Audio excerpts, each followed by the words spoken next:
함께 사도신경으로 신앙 고백하시겠습니다. 나는 전능하신 아버지 하나님 천지의 창조주를 믿습니다. 나는 그의 유일하신 아들 우리 주 예수 그리스도를 믿습니다. 그는 성령으로 잉태되어 동정녀 마리아에게서 나시고 본디오 빌라도에게 고난을 받아 십자가에 못 박혀 죽으시고 장사된 지 사흘 만에 죽은 자 가운데서 다시 살아나셨으며 하늘에 오르시어 전능하신 아버지 하나님 우편에 앉아 계시다가 거기로부터 살아있는 자와 죽은 자를 심판하러 오십니다. 나는 성령을 믿으며 거룩한 공교회와 성도의 교제와 죄를 용서받는 것과 몸의 부활과 영생을 믿습니다. 아멘. 찬송가 342장 찬양 드리겠습니다.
오늘 우리에게 주시는 말씀은 욥기 36장 24절에서 33절 말씀입니다.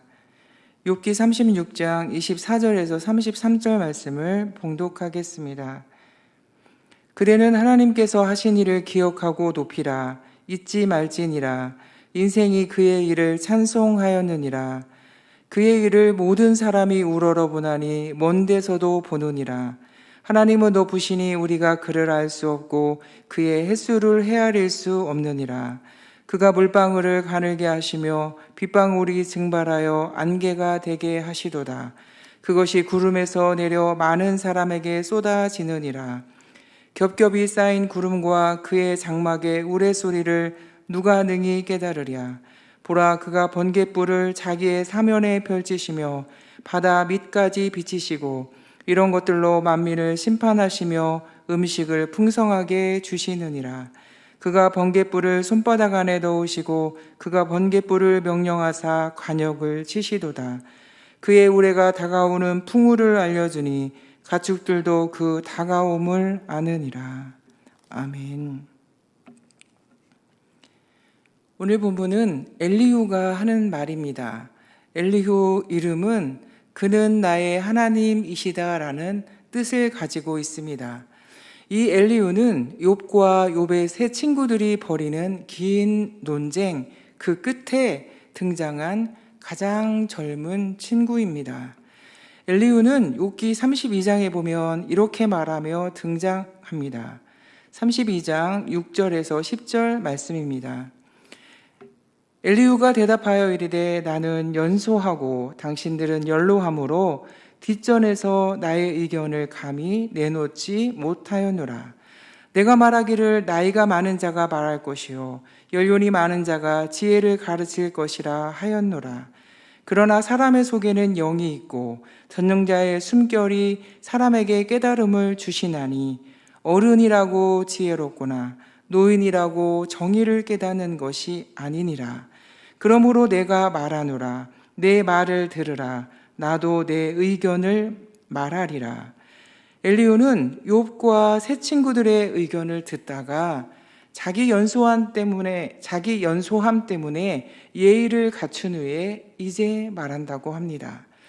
욥의 세 친구들이 욥의 불행을 죄의 결과로만 보면서 지금 욥이 겪고 있는 고통과 고난을 자기들의 지식과 해석으로 판단하며 죄에만 집중한 친구들. 친구라는 이름만 있지 가시 같은 말로 친구의 역할을 제대로 하지 못하는 친구들에게 고난을 인과응보적으로만, 즉 죄의 결과라고만 몰아간 친구들에 대해서 비판을 합니다.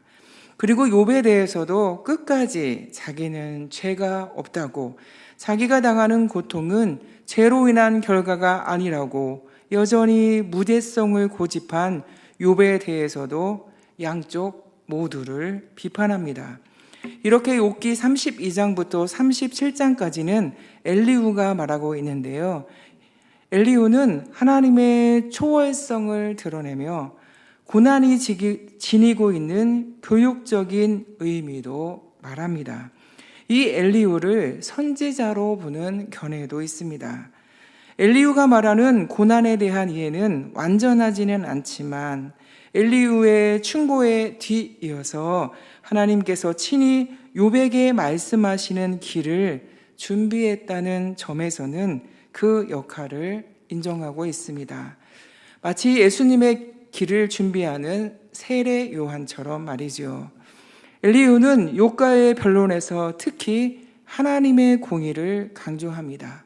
그리고 자연현상을 통하여 하나님의 초월성을 말하고 있습니다. 25절, 26절 말씀입니다. 그의 일을 모든 사람이 우러러 보나니 먼 데서도 보느니라. 하나님은 높으시니 우리가 그를 알 수 없고 그의 횟수를 헤아릴 수 없느니라.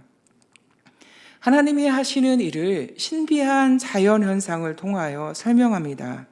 물방울을 가늘게 하시어 빗방울로 내리게 하시는 신비함, 그 빗방울이 안개가 되게 하시어 증발하게 하시는 일, 구름에서 비가 많은 사람에게 쏟아지는 일, 하나님의 장막, 하늘에서 들리는 우레소리, 천둥소리, 또 번갯불을 하나님의 창조 세계의 사면에 펼치시고 그 번갯불을 깊은 바닷속 밑까지 비치시는 신비, 그리고 번갯불을 명령하셔서 관역을 치시는 일들을 통해서 하나님의 크신 초월성을 나타내고 있습니다. 여러분, 천둥 번개가 친 다음 날 산천초목이 더 깨끗하고 더 짙고 푸르른 것을 아십니까? 그것은 번개가 내리칠 때 비료 성분이 나온다고 합니다. 질소 성분이 나온답니다. 그래서 우리가 일일이 가꾸고 돌보고 기르지 않아도 하나님께서 친히 자연 만물을 돌보셔서 자라게 하시고 영양분을 공급하시는 것이지요. 욥기는 시대적 배경을 아브라함과 동시대로 보고 있습니다. BC 1900년대경입니다. 그러니까 지금부터 약 4000년 전쯤이지요.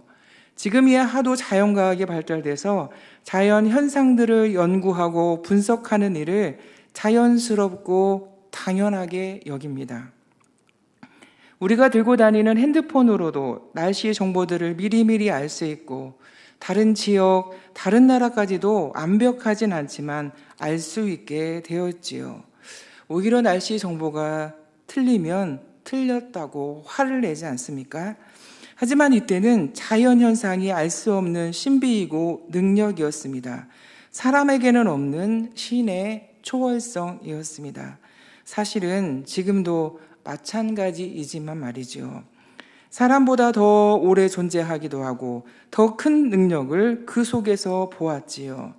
우리의 이해를 초월한 하나님의 신비와 능력 말입니다. 그것을 엘리후는 이렇게 말하고 있는 것입니다. 하나님은 높으시니 우리가 그를 알 수 없고 그의 횟수를 헤아릴 수 없느니라. 고난을 자기의 이해로만 생각하는 욥과 세 친구들에게 이렇게 말하고 있는 것입니다. 우리가 다 알 수 없고 헤아릴 수 없다라고 말이지요. 사랑하는 성도 여러분, 우리는 우리의 삶을 살아갈 때 고난의 모습으로 온 이해할 수 없는 때를 만나기도 합니다. 어려운 삶의 길을 걸어가야 할 때를 만나기도 하지요. 사랑하는 성도 여러분, 이때 오늘 말씀처럼 하나님의 뜻을 다 알 수 없고 헤아릴 수 없다. 이 말씀을 붙잡으시기를 바랍니다. 그리고 이해할 수 없을 때에는 지금은 믿음으로 하나님을 경외할 때이구나 하며 받아들이시기를 바랍니다. 다 이해하려 하지 말고 크고 높으신 하나님을 믿음으로 승리하는 저와 여러분이 되시기를 주님의 이름으로 축원합니다. 함께 기도하겠습니다. 사랑하는 하나님 아버지, 우리는 삶의 어려운 순간과 고난을 만날 때마다 하나님을 믿고 신뢰하기보다는 먼저 이해하려고 할 때가 많이 있습니다. 하나님 아버지, 오늘 말씀을 통하여 앞으로는 이해되지 않는 일과 상황을 만날지라도 하나님을 경외하며 하나님의 공의를 믿으며 견디고 이기고 승리하도록 하나님 우리를 도와주시옵소서. 하나님 아버지, 우리 도원중앙교회 성도들을 위하여 기도합니다. 여러 가지 모양으로 어려운 가운데 하나님의 이름을 부르고 있습니다. 질병으로 어려움을 겪고 또 수술 후에 아픔을 견디며 회복하고 있는 성도들이 있습니다. 또 연약한 마음으로 주의 이름을 부르는 성도들이 있습니다. 또 믿음으로 여러 가지 기도 제목으로 하나님의 이름을 부르는 성도들이 있습니다. 자녀를 위해, 사업을 위해서, 또 교회를 위해서 하나님의 지혜와 능력을 겸손하게 기도하옵나니 하나님 아버지 불쌍히 여겨주시고 하나님의 크고 높으신 능력으로 하나님 응답하여 주시옵소서. 하나님 미야마 양군 한인중앙교회를 기억해 주시고 선교사님들의 삶과 사역을 축복하여 주시어서 어려운 환경 가운데서도 하나님이 도와주시는 힘으로 등이 감당하게 도와주시고 하나님의 선한 뜻만을 이루는 귀하고 복된 도구로 삼아 주시옵소서. 오늘도 새벽에 기도하는 성도들이 있습니다. 하나님, 오늘도 성령으로 충만하게 도와주시고 사랑하는 성도들의 심령을 어루만져 주시고 임재하여 주시고 교통하여 주시고 응답하여 주시어서 기도하는 우리로 하여금 하나님의 이름을 찬송하며 경배할 수 있도록 하나님 크신 은혜를 베풀어 주시옵소서. 감사드리옵고 예수님의 이름으로 간절히 기도드리옵나이다. 아멘.